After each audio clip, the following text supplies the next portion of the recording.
ભક્તો, આપણે 2 દિવસથી ભવ્ય ભારતના ભવ્ય વિરાસતની વાત કરતા હતા.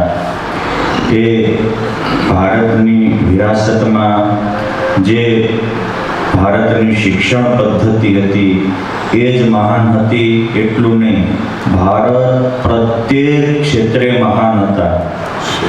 એના અનેક અંગ્રેજોએ જ્યારે ભારતમાં પહેલા વહેલા આવ્યા અને આખું ભારતનું સર્વેક્ષણ કર્યું ત્યારે 200 જેટલા અંગ્રેજોએ ભારતની મહાનતાના વિશે હલકતા હૈયે ઉદ્ગારો આપ્યા છે. અને એ જ્યારે આઝાદ ભારત પહેલાં ગાંધીજી એકવાર લંડન પાર્લામેન્ટમાં ગયા ત્યારે અંગ્રેજોએ કહેલું કે ભારતવાસીઓને તો અમે સારું શિક્ષણ અને વ્યવસ્થા આપી. ગાંધીજીને હૈયું કબૂલ કરતું નહોતું, કેમ જે વૈષ્ણવ પરિવારમાં હતા, જેને ભાગવત આદિ ગ્રંથોનું અધ્યયન કર્યું હતું. પછી જ્યારે આઝાદ ભારત થયો ત્યારે એને ધર્મપાલ નામના એક એના અંગત લેખક રાઇટર હતા, એને કહ્યું કે ભારતના વારસાને વિદેશી લોકો ક્યારે જ્યારે આવ્યા ત્યારે જોયા હતા, એના હેન્ડ રાઇટિંગમાં આપણે એને જવાબ આપવો છે. અને એ ધર્મપાલજીએ 1 વર્ષ નહીં, 2 વર્ષ નહીં, France, Italy, London, America, Chicago વગેરે મોટા મોટા આજના જે સમૃદ્ધ ગણાતા દેશોમાં જઈ અને 34 વર્ષ સુધી અધ્યયન કર્યું. ત્યાં કોઈ જગ્યાએ પ્રોફેસર રહ્યા, કોઈ જગ્યાએ શિક્ષક રહ્યા, કોઈ જગ્યાએ ઇતર કાર્યભાર સંભાળી અને ભારતના એ લોકોએ જે લખાતી ડોક્યુમેન્ટ કાઢ્યા, કાંઈ કેટલા તારણ આવ્યા છે એ આપણે આમ વાંચો ને તો આપણે આશ્ચર્યચકિત થઈ જાય. એ કહે છે કે એ જમાનામાં આજથી 200 વર્ષ પહેલાં એક અંગ્રેજી લેખક છે, વિલિયમ બેગવી નામ એમનું નામ છે. એક અંગ્રેજી લેખક, એ વિલિયમ એટલે આપણે આજે વિદ્વાન કહીએ, એ લોકો વિદ્વાન ડોક્ટરેટ પદવીધારી ટૂંકમાં. વિલિયમ એક પદવી છે.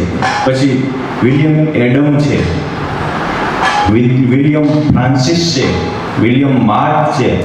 આ બધા જે તારણો કાઢ્યા છે 200 છે. હું તો ખાલી 2-5 ખાલી અહીં રજૂ કરું છું કે જેમ તમામ નદીઓના પાણી સમુદ્રમાં ઠલવાય એ રીતે એ વખતના ભારતના અને વિશ્વના 200 દેશની તમામ સમૃદ્ધિ ભારતમાં ઠલવાતી હતી.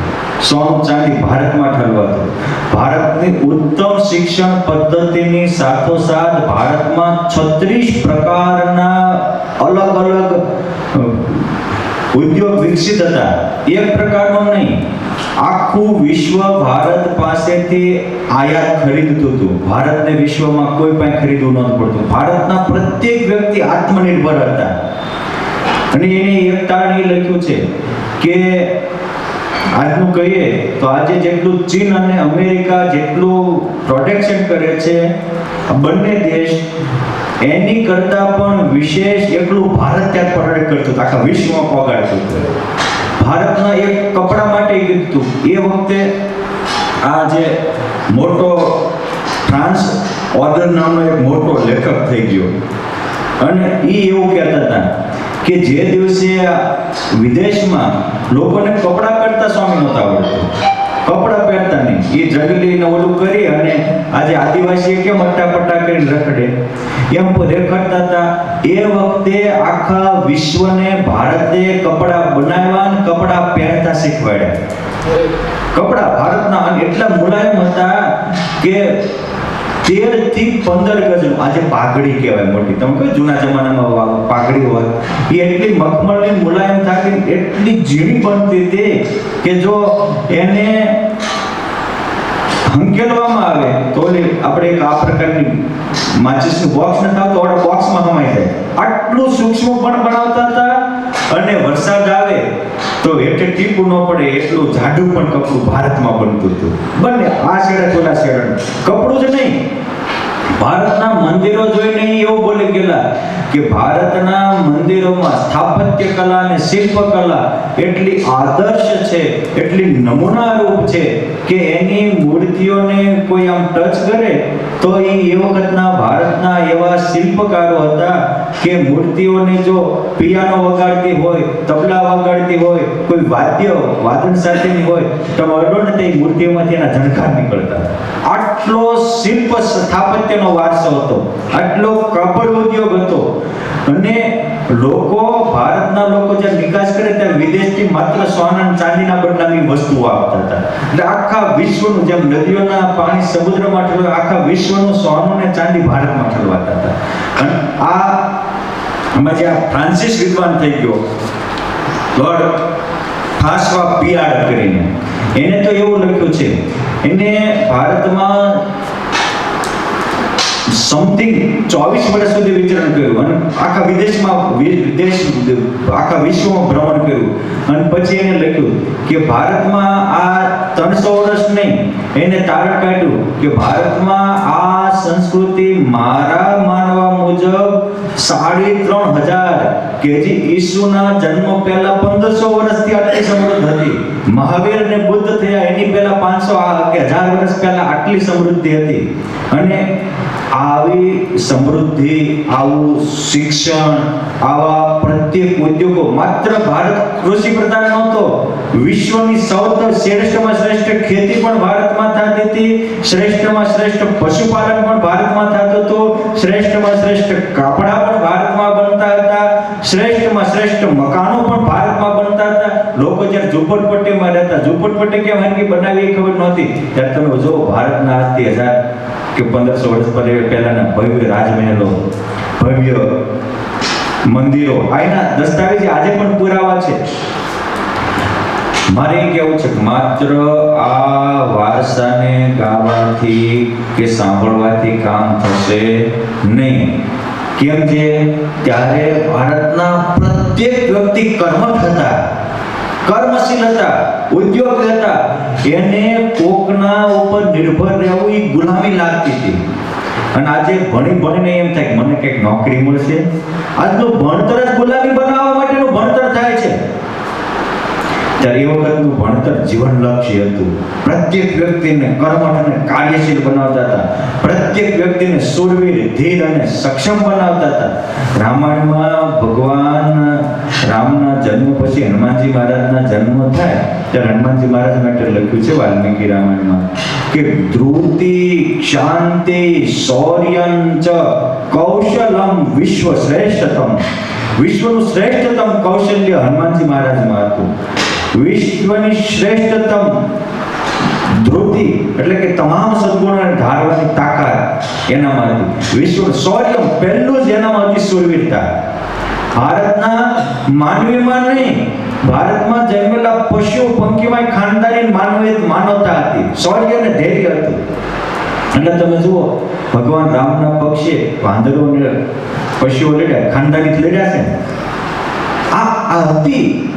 ભારતમાં કોઈના મગજમાં ચૌર્ય વૃત્તિ હતી જ નહીં. પરંતુ ગરીબી માણસને બધું જ કરતા શીખવાડી દે છે.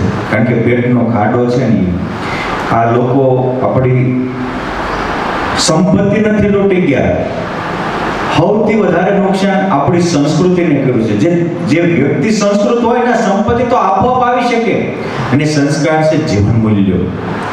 માટે આપણે આપણા ભવ્ય ભારતના વારસાને બચાવવો હોય તો જે વેદોમાં જીવન મૂલ્યો આપ્યા છે, જે પુરાણોમાં, કારણ કે વેદો પછી પુરાણો એ ભગવાનનું સ્વરૂપ તરીકે આપણા વેદવ્યાસજીએ સ્થાપિત કર્યા છે. અને એ ઇતિહાસ છે, એક ઇતિહાસો. ઘણીવાર તો કોઈ રાજાઓ ઈશ્વર પાસે વરસાદની આશા કરે તો સોનાને ચાંદીનો પણ વરસાદ થતો હતો યજ્ઞ કરતા. આટલી સક્ષમ અને એક મનોબળિયા મહારાજાઓ ભારતમાં હતા.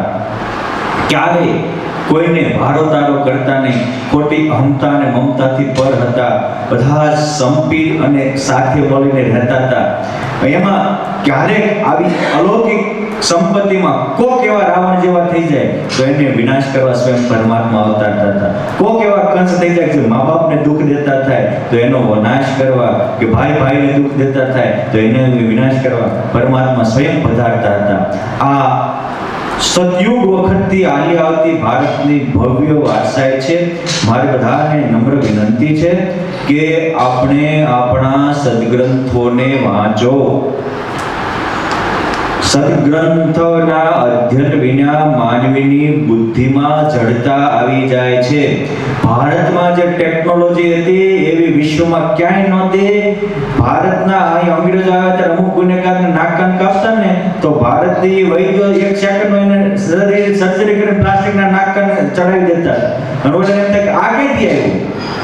ત્યારે તેને ખબર પડી કે આ પ્લાસ્ટિક સર્જરી ભારતમાં થાય. આપણી જે શારીરિક સર્જરી એ લોકો શીખતા ગયા જાય છે. નકર ત્યાં તો કેવું હતું, કોકને કઈક વાગ્યું હોય, કોકને તાવ આવ્યો હોય તો એને ચાકો મારી દેવાનો, લોહી નીકળે એટલે લોહીમાં કે જીવાણુ વહી જાય. અમેરિકાનો પ્રેસિડેન્ટ રેડીને તાવ આવતો હતો ને વહીને ચાકો માર્યો અને લોહી નીકળી જાય, ચાહે થઈ જાય, લોહી નીકળી ગયું, ઓલો મરી ગયો. પ્રેસિડેન્ટની આવી ટ્રીટમેન્ટ થતી હતી. અને આ કોઈ હું 1000 વર્ષ પહેલાની વાત નથી કરતો, આ માત્ર 100-150 વર્ષ પહેલા ત્યાં આવું હતું. મારું કેવું છે કે આ આપણો આયુર્વેદ, આપણું સ્ટીલ સાહિત્ય, 4 વેદના 4 ઉપવેદ છે, ધનુર્વેદ, આયુર્વેદ, આ બધા શિલ્પવેદ, આ બધા મૂળ ભારતીય સંસ્કૃતિના સ્ત્રોત છે. અને એટલે ભારતના ધર્મને વૈદિક ધર્મ કહેવાય છે. માટે એ જે વૈદિક ધર્મ એટલે શું? જેને ધારણ કરવું, અર્થાત એ સ્થાપત્ય કલા આપણે ધારણ કરીએ, એ શિલ્પકલા ધારણ કરીએ, એ ધનુર્વેદની અસ્ત્ર શસ્ત્ર વિદ્યા ધારણ કરીએ, અને એ આપણા કલા કૌશલ્યને તમે જો એ તે વખતે શાહજહાએ આજે આગ્રાનો મહેલ બનાવ્યો, બરાબર, તાજમહેલ, એ રીતે બનાવ્યો, ગજરચંબો પામી જાય છે. એ કોને બનાવ્યો હતો? ભારતના લોકોમાં કલા કસબી હતી, પરંતુ એ દુષ્ટ લોકોની એવી મનોવૃત્તિ હતી કે આવા કોઈ એને બનાવી ના આપે એ કૃતજ્ઞ લોકો એના હાથ કાપી નાખતા હતા. માટે આપણે એવા જુલ્મીને કૃતજ્ઞ ન થઈએ. આપણે ઉપર જેને ઉપકાર કર્યો હોય એના ઋણી રહીએ, એ વારસાને આગળ વધારીએ. આજે પણ આ અંગ્રેજો તો વયા ગયા, મંગળ શાસન આવી ગયું, પણ એની ગુલામીમાં આપણે જીવ્યા, એની આપણી મેન્ટાલિટી ગુલામી નથી જાતી. અને જે માનસિક ગુલામ હોય એને પરમાત્મા પણ મદદ ન કરી શકે. માટે આ ભવ્ય ભારતના વારસાને જાળવવા આપણે આટલું કરીએ તો ભગવાન આપણી ચોક્કસ રક્ષા કરે. પોઈન્ટ 2 કે કોઈ પણ કરવું હોય તો કાં આપણને આવડવું જોઈએ અને કાં આવડતું હોય એમાં વિશ્વાસ મૂકવો જોઈએ. બીજી વસ્તુ સીધી સારી વાત છે. ભગવાન ગીતાજીમાં સ્પષ્ટ વાત કરે છે, બધાને સુખી થવું છે, દુનિયાને કોઈ દુઃખી થવું નથી. ભગવાન ગીતાજીમાં કહે છે કે તાવું ભવ સુખ મેધેતે ક્લિશ્યન્તે ઇતરિતો જનઃ. કોણ? તો કે યશ્ચ બુદ્ધે પરામ ગતઃ યશ્ચ મૂઢ તમો લોકે. કા બુદ્ધિના પારને પામેલા હોય અને કા પૂર્ણ વિશ્વાસી હોય. એ વાલિયા લૂંટારાને કહ્યું નારદજીએ કે તમે પાપના પંથથી પાછા વળો અને ઈશ્વરની આરાધના કરો, અલૌકિક શક્તિને ભક્તિને પામશો. તો જો એ મૂઢ હતા, પણ એક સંતમાં વિશ્વાસ હતો. આજે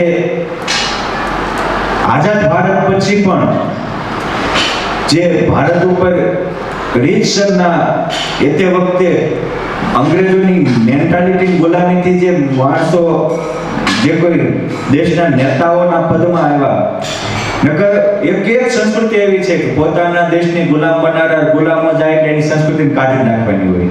ત્યારે ભારતમાં એ જ સંસ્કૃતિને વિકસાવી અને ભારતની ભવ્ય સંસ્કૃતિના ગ્રંથોને પઢાવવા ન દીધા, આપણા બાળકોને આપણા સદગ્રંથોથી વિમુખ રાખ્યા, આપણી મંદિરોની પરંપરામાંથી વિમુખ રાખ્યા.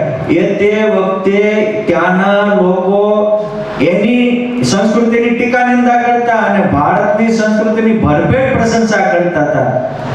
શું કામ? ભારતની દિવ્યતા હતી. આજે એવું થઈ ગયું છે કે ભારતના જ બુદ્ધિજીવીઓ ત્યાંની પ્રશંસા કરે છે અને ભારતીય સંસ્કૃતિની ટીકા નિંદા કરે. એને ખબર જ નથી બિચારાને.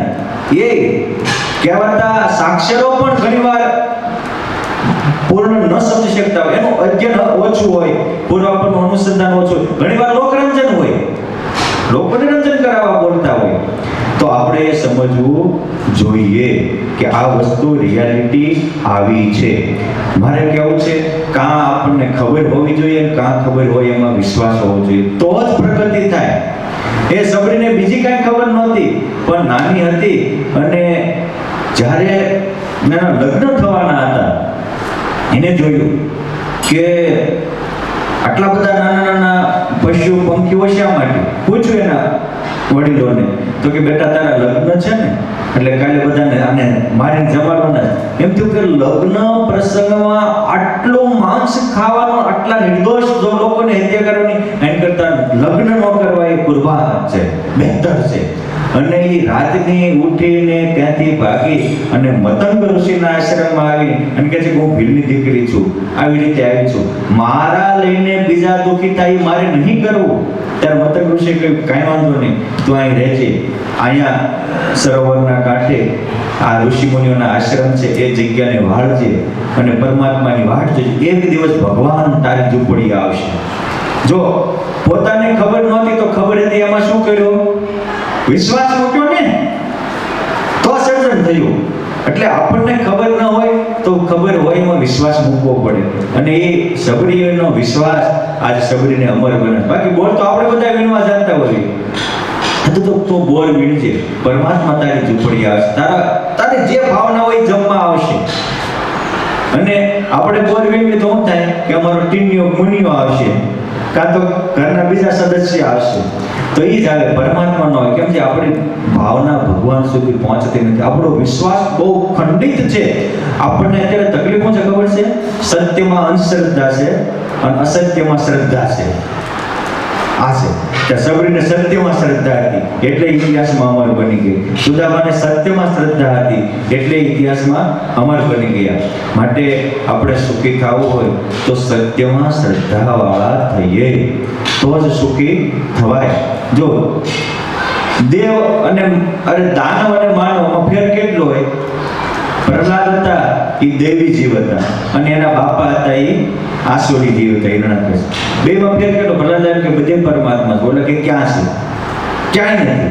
એકને બધામાં ઈશ્વરનો સ્વીકાર છે, ઈશ્વરના દર્શન છે, ઈશ્વરનો અનુભવ છે, એકને ક્યાંય નથી. બરાબર છે? આપણે કેવા? આપણી મેન્ટાલિટી કેવી? પ્રહલાદ જેવી છે કે જલે વિષ્ણુ સ્થલે વિષ્ણુ, વિષ્ણુ પર્વત મસ્તકે કાલે માલે જાલે વિષ્ણુ યતો વિષ્ણુમયમ જગત.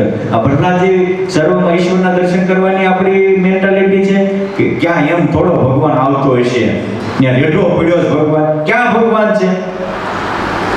અને ભગવાન નરસિંહ કોના માટે પ્રગટ થયા હતા?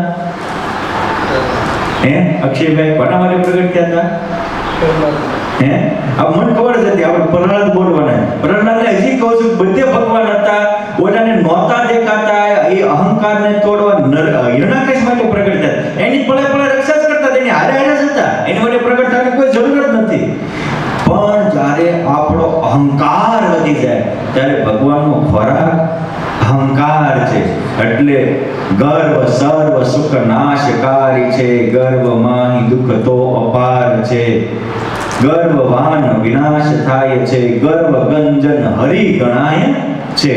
માટે આપણે ગૌરવ મૂકીએ અને ગર્વ મૂકીએ અને ગૌરવને પકડીએ. ગૌરવ માનવીને અડીખમ ઊભો રાખે છે. એવું કહેવાય છે કે એક ગામના પાદરમાં પહેલાના જમાનામાં લોકોની સંસ્કૃતિને ખીલાવવા આપણા મહાપુરુષોના આખ્યાનો ભજવાતા હતા. મારા નવગણને સિદ્ધરાજ જયસિંહનો ખેલ આવતો હતો અને ખેલમાં એવું હોય કે છેલ્લે સિદ્ધરાજની નવગણની લડાઈ થાય, એમાં નવગણ પડી જાય અને સિદ્ધરાજ માથે ચડી જાય એટલે ખેલ પૂરો થાય.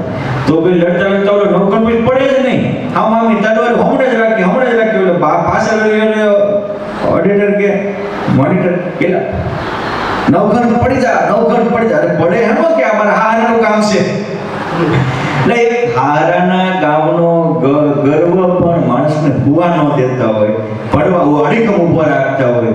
જોગીદાસને ભગવાન સ્વામિનારાયણ મળ્યા ત્યારે એવું પૂછ્યું હતું કે જોગીદાસ, મેં સાંભળ્યું છે કે તમે પરનારી દેખાઈ જાય તો આંખમાં મરચું ભરો, વાત સાચી? તો કે હા. કેમ? તો કે મારી ભયે મારું જોગીદાસ નામ રાખ્યું છે. હું જોગીનો દાસ થઈ અને પરનારી સામે જો તો મારું નામ લજાય, મારું નામ પાડનારા લજાય, મારે ત્યાં કામ. એક પોતાના નામનો ગૌરવ માણસને કામથી બચાવી શકે છે. એક પોતાના નામનું ગૌરવ માણસને પતનથી બચાવી શકે છે. તો ભગવાનનું ગૌરવ હોય, આ ભવ્ય વારસાનું ગૌરવ હોય, સંસ્કૃતિનું ગૌરવ હોય તો આપણે અડીખમ ઊભા રહી શકીએ. આજે આપણને ભૂલાયેલા વારસાને જગાડવાની બહુ જરૂર છે અને વારસો આપણા રામાયણમાં પડ્યો છે, ભાગવતજીમાં પડ્યો છે, ઉપનિષદો. અને આજનો આધુનિક કહીએ કાંઈ ન હોય તો તમને જાજી વાંચવાની શ્રદ્ધા ન હોય તો મારી દ્રષ્ટિએ ગાગરમાં સાગર કહીએ, 350 શાસ્ત્રનો ને તમામ વેદો અને પુરાણોનો સાર કહીએ તો જીવન જીવવા માટે આચાર સંહિતા જેવી જીવન જીવવાની જડીબુટી ભગવાન સ્વામિનારાયણ લખેલી શિક્ષાપત્રી છે. એ શિક્ષાપત્રી આપણને માનવને માનવ બનાવતા પહેલા શીખવાડે છે કે ક્યારેય કોઈનું અપમાન ન કરો, એ ક્યારેય કૃતજ્ઞ ન બનો, તમારે ત્યાં મજૂર આવ્યા હોય તો એનું શોષણ ન કરો, એનું પોષણ કરો. આ રીતે બધું જ ભગવાન સ્વામિનારાયણ નાની નાની કોઈનો વિશ્વાસઘાત ન કરો, ધર્મને માટે પણ ચોરી ન કરો, સ્ત્રી ધન અને રાજ્યને માટે પણ કોઈની હિંસા ન કરો. ઘરના ઝઘડા તો આના જ છે ને. સુખી થાવ હોય તો જુગાર ન રમો, મદ્ય માંસનું ભક્ષણ ન કરો. અરે કારણ કે માણસને સંયમ રમે એટલે ભગવાને ત્યાં સુધી કીધું કોઈ દેવો આગળ એવો નિવેદ થતો નહીં, દેવાના દર્શન ન થાય, ત્યાં જાવીદાર પાસે જવાનું મન થાય ને. કારણ કે દેવો છે એ દિવ્ય ગુણોના વાહક છે. દેવો બીજાની હિંસા કરી અને પોતે માંસ જમતા હોય તો એમાં દિવ્ય દેવત રહે જ નહીં, જ્યાં પવિત્રતાની પર્ણકોટીમાં પરમાત્મા આવે છે. એટલે દેવો ભૂતવા દેવોમાં જે દેવ જેવો દિવ્ય ગુણવાળો થાય તો દેવની પૂજા કરીશ તો પરમાત્મા આવશે. આ આપણી ભવ્ય સાંસ્કૃતિક વારસો છે. એ આપણે જો અપનાવીએ તો આપણા જીવનમાં સુખ ને સુખ થાય. જો એ પણ મોટાનો વિશ્વાસ આપણા અનેકની રક્ષા કરી શકે છે. ભગવાન સ્વામિનારાયણે વડતાલમાં ભવ્ય મોટો રંગોત્સવ કર્યો. એ વખતે બુરાનપુરથી 350 ઉપરાંત માણસનો સંઘ દર્શને આવતો હતો. એમાં શિવા શાહ, નારાયણ શાહ વગેરે 5 જ મુખ્ય હતા, એ બધાને બોલાવીને લાવતા હતા. આ એક આપણે સંસ્કૃતિ સમજવા જેવો પાઠ છે. એમાં વચ્ચે લૂંટારાઓએ લૂંટ કરી તો ભગવાનને ઓલે પોકાર કર્યો, હે પ્રભુ અમારી રક્ષા કરવા આવજો. અને એક શિવા શાહ અને નારાયણ શાહ આ બેના પોકારથી પુરુષોત્તમ નારાયણ ત્યાં પ્રગટ થયા. બધા જ લૂંટારાઓને એક બાજુ મૂક્યા અને આ બેની પ્રાર્થનાને સાંભળીને ભગવાન સ્વામિનારાયણે 350 ની રક્ષા કરી. મારે કેવું છે કે કોઈ એક સારા સાથે આપણે જોડાયા હોય તો એના પ્રતાપે આપણી રક્ષા થઈ જાય. એમાં આપણે સારા સંતો, સારા મંદિરો સાથે, સારા ગુરુકુળો સાથે, સારી શિક્ષણ પદ્ધતિ સાથે જોડાઈશું તો આપણા નહીં હોય તો આપણે એના પ્રતાપે આપણી રક્ષા થઈ જશે. ભગવાન સ્વામિનારાયણે 1877 માં કારિયાણી ગામમાં આપણે બોટાદ જિલ્લામાં બહુ મોટો જન્માષ્ટમીનો ઉત્સવ કર્યો હતો. ભગવાન ત્યાં રોકાયા હતા જન્માષ્ટમી પ્રસંગે 1877. વચનામતો પણ ત્યારના છે. કરજી શણતી, નાનાભાઈ વિપ્ર, ગોવિંદભાઈ પટેલ વગેરે 200 માણસનો સંઘ લઈને ભગવાનના દર્શને આવતા. તમે સમજો કરજી શણ ને કારિયાણી ઓછામાં ઓછું 300 કિલોમીટરનું અંતર હશે. 300-400 કિલોમીટર એ વખતે ચાલીને ભગવાનના દર્શને જતા હતા. આપણે આજે 1 કિલોમીટર ચાલતા નથી. થોડું આપણા શરીરમાં એ હેલ્થરૂપ થઈ શકે. હવે ચોમાસાનો સમય હતો, શ્રાવણ મહિનો હતો, સંઘ આવતો હતો અને અમદાવાદ વટેને સાણંદની સીમમાં આવ્યા ત્યાં અચાનક મેહુલો વરસવા માંડ્યો. હામીલીને ધારે મેહુલો વરસતો હતો, વીજળીના કડાકા થતા હતા, મેઘ ગર્જનાઓ થતી હતી. એમાં અચાનક પવનના સુસવાટાએ આવું થવા માંડ્યું એટલે સંઘ આખો એક મોટા ઝાડવા હેઠે ઊભો હતો, બે મોટા ઝાડવા. એમાં એક ઝાડવું પવનના ઝપાટે કડકડ ભૂ કરતું વિઘાયકમાં પથરાયેલું ઝાડવું પડ્યું. તે 5-7 ભક્તો એમાં દબાઈ ગયા. આવડું મોટું ઝાડવું ક્યાં, હજી ચાલુ વરસાદ ઊભો કેમ કરવું, એને ખેંચવું કેમ? કારણ કે આવડું મોટું ઝાડવું હોય, આજના જેસીબી ને તે કેટાસ્કા હોય એને ખેંચવતા તકલીફ પડતી હોય, ઘણો સમય લાગે, કાપા કટકા કરવા પડે. પણ એ વખતે એ ગરજીશનભાઈ અને ગોવિંદ પટેલે, હે મારા નાવલિયા ના, તમારી રક્ષા કરવા આવજો, જ્યાં પોકાર કર્યો, ત્યાં પુરુષોત્તમ નારાયણ સેકન્ડના 6ઠા ભાગમાં ત્યાં વરસતા વરસાદમાં પ્રગટ થયા. પ્રભુની અમિત દ્રષ્ટિથી વરસાદ વરસતો બંધ થઈ ગયો. મહારાજે આમ દ્રષ્ટિ કરી ત્યાં એ ઝાડવું એક બાજુ વહી ગયો અને એ ઝાડવા નીચે દટાઈ ગયેલા મૃત પામેલાને પ્રભુએ આમ જે અમિત દ્રષ્ટિ કરી ત્યાં મૃત સંજીવનીથી બધા ભક્તો ભેગા થયા અને બેઠા થયા. બધા આનંદમાં આવીને ભજન કરવા માંડ્યા. એમાં પાછા મોડી વાતો કરનારા હવે આ વિગણ્યું ભગીરે પાછા આવ્યા જેવી. અરે નાના ભાઈ કે ભલા માણસો, અહીંયા ભગવાન પ્રગટ થયા, આપણને જીવન દાન આપ્યું, રક્ષા કરી, હવે પાછું વળાતું હશે. એક કામ કરો, બધા શાંતિથી બેસો. તો આપણે ભજન કર્યું ભગવાને, બધા તાળી પાડી ભજન કરવા માંડો. ભગવાનની ઈચ્છા હશે તો આપણે આગળ હાલશું, નકર પાછા જઈશું. અને એક વ્યક્તિના વચનમાં વિશ્વાસ રાખી 200 જણા ત્યારે શાંતિથી 5 જ મિનિટ બેઠા.